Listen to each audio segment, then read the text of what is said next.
मध्य प्रदेश के उप मुख्यमंत्री और महाभारत के गुरु द्रोणाचार्य के हाथों सेना के शहीदों के परिजनों को किया गया सम्मानित। शहीदों के सम्मान के लिए विंध्य आइकॉनिक सोल्जर सम्मान का रीवा जिले में किया गया आयोजन।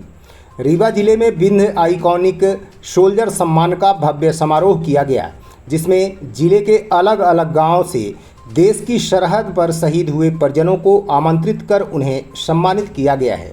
बता दें कि हमारे देश की सीमाओं पर सुरक्षा करने वाले प्रहरी सदैव देश के प्रति समर्पित और देश प्रेम की भावना से देश की सुरक्षा करते हैं।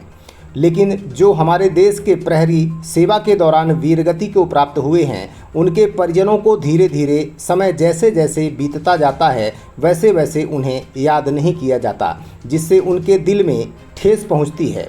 इसी खाई को पाटने के लिए विंध्य आइकॉनिक सोल्जर सम्मान समिति के द्वारा रीवा जिले में इस समारोह का आयोजन किया गया, जिसमें जिले के अलग अलग जगह से आई हुए शहीद परिवार और उनकी वीरांगनाओं को सम्मानित किया गया। कार्यक्रम में मुख्य अतिथि के रूप में मध्य प्रदेश शासन के उप मुख्यमंत्री राजेंद्र शुक्ल, ब्रिगेडियर देवेंद्र सिंह और महाभारत टीवी सीरियल के गुरु द्रोणाचार्य की भूमिका निभाने वाले मशहूर अभिनेता सुरेंद्र पाल सिंह उपस्थित रहे।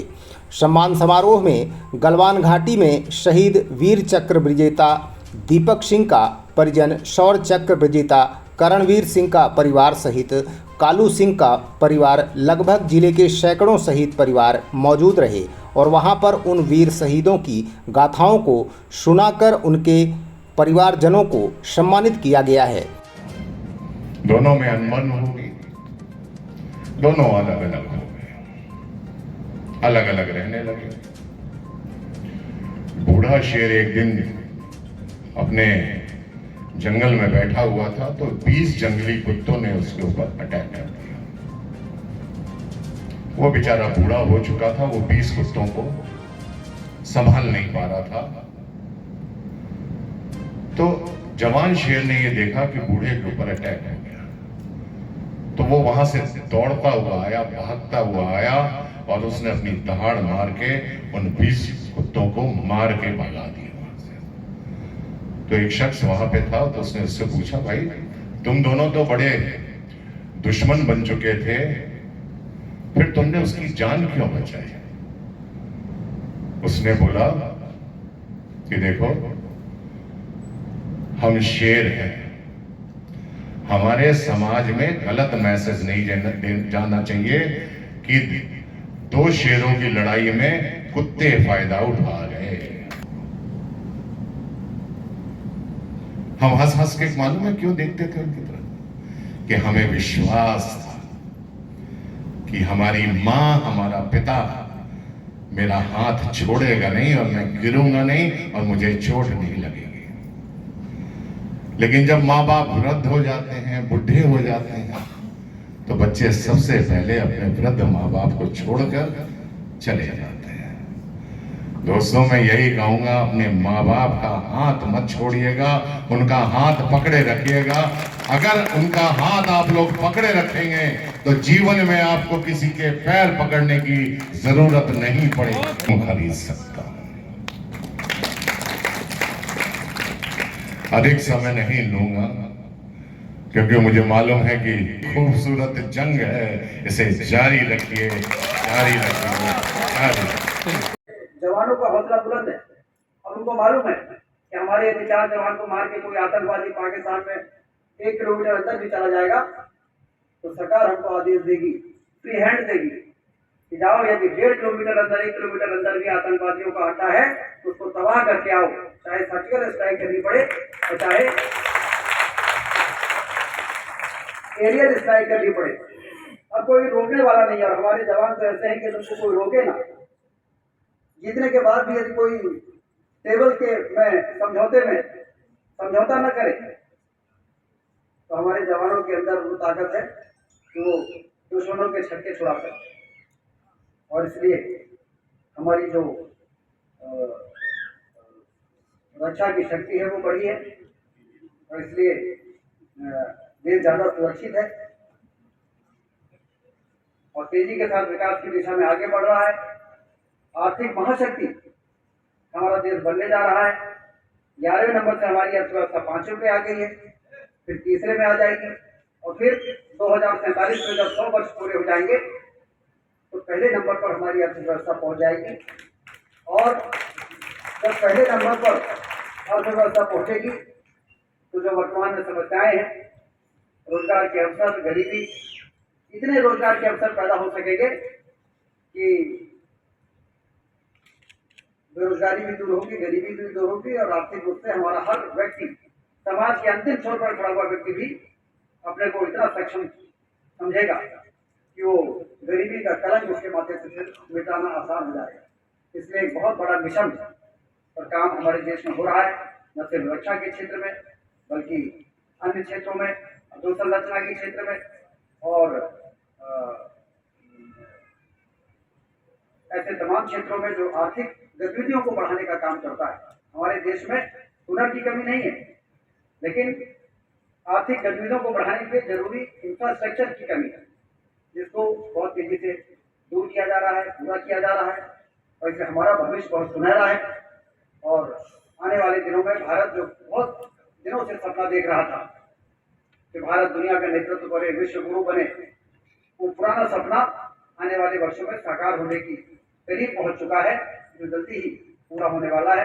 इसलिए ऐसे समय में हम सबको बहुत ही उत्साह से भरे हुए रहना है, आशा से भरे हुए रहना है, और ये चलता हुआ जो काम है इसको गति देने का हमें काम करना है।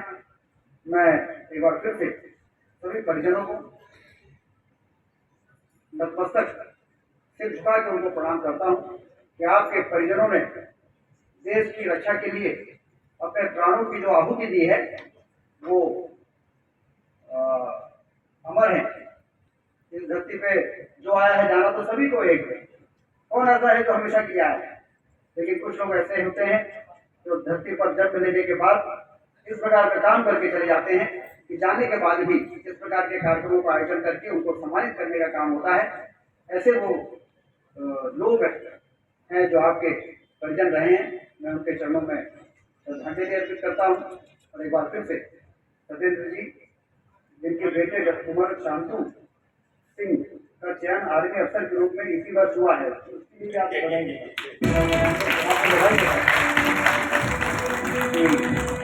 अब देखिए, आप इस प्रकार का काम कर रहे हैं तो ऊपर वाले ने ऐसा सहयोग कर दिया है कि अब सीमाओं की रक्षा के लिए आपके बेटे ने खुद आगे बढ़ उनका सिलेक्शन हो जाए। तो आपको बहुत बहुत बधाई, शुभकामनाएं।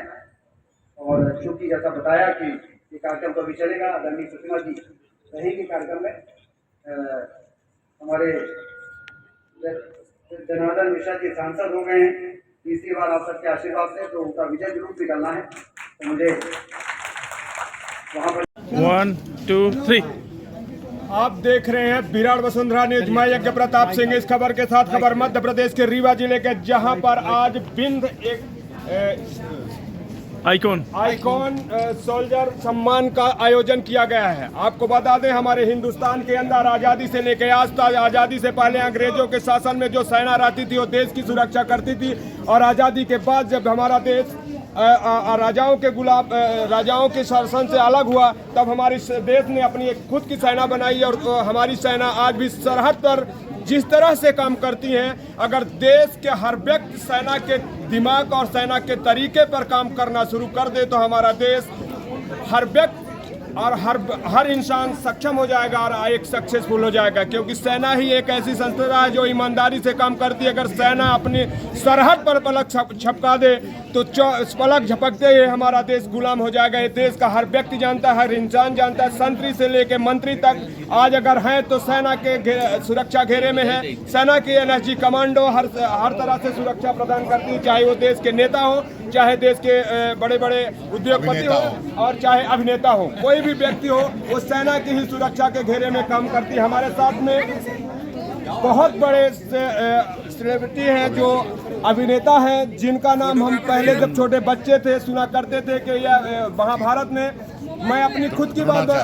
खुद की बात बताता हूँ कि जब महाभारत शुरू होता था, द्रोणाचार्य का किरदार सीन चलता था, तो हम लोग खुद बहुत गौर से देखते थे और बहुत खुश होते थे कि आज हमने ये किरदार देखा। और आज मैं उस शख्सियत के साथ हूँ। मैं ये अपने दर्शकों को भी बताना चाहता हूँ कि हमारे साथ में द्रोणाचार्य जी हैं। मैं उनके सामने हूँ और उनसे पूछना चाहूँगा कि आपका किरदार हिंदुस्तान के हर व्यक्ति के जहन तक घुसा हुआ है। हर व्यक्ति उस चीज़ को, अगर आप महाभारत का सीन चला दे तो बड़े गौर से हर लोग बैठकर उसको देखते हैं। उसका रीजन है कि आपके जुआ से निकले हुए जो शब्द हैं वो लोगों के दिलों तक राज करते हैं। इसलिए आज भी आपकी जो धारावाहिक है महाभारत है, आपकी जो सीन है वो हर व्यक्ति के दिलों में राज करती है। मैं डायरेक्टली कैमरामैन को बताऊंगा यहाँ पे फोकस करें, मैं उनसे ही बात करना चाहता हूँ। बहुत बहुत धन्यवाद विराट वसुंधरा समाचार में पथ में आपका, और बहुत स्वागत करता हूँ।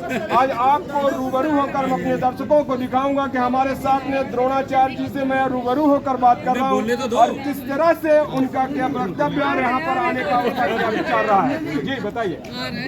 सबसे पहले तो मैं उन जवानों को, जो भारती माँ के जवान थे, जो शहीद हुए हैं, जिन्होंने हमारी रक्षा करते हुए अपनी जानों की बलिदान दे दिया है, उनको श्रद्धांजलि दूँ। विंध्य आइकॉनिक अवार्ड सोल्जर के लिए जो दिया जा रहा है वो मात्र ये है कि उनके परिवार को, उनके माता पिता को, उनके भाई बहनों को, उनके परिवारजनों को ये ना लगे कि हम उन्हें भूल गए। हम उन्हें याद रखेंगे, ताउम्र याद रखेंगे। जब तक हम जीवित हैं तब तक इसी तरह के प्रोग्राम करते रहेंगे और उन्हें सम्मानित भी करते रहेंगे। और मैं तो मुंबई से चलकर आया हूँ। रीवा इतनी दूर, इतनी लंबी जर्नी तय की है, लेकिन जवानों के सम्मान के लिए मैं पैदल चलकर भी मुंबई से यहाँ तक आने के लिए तैयार हूँ।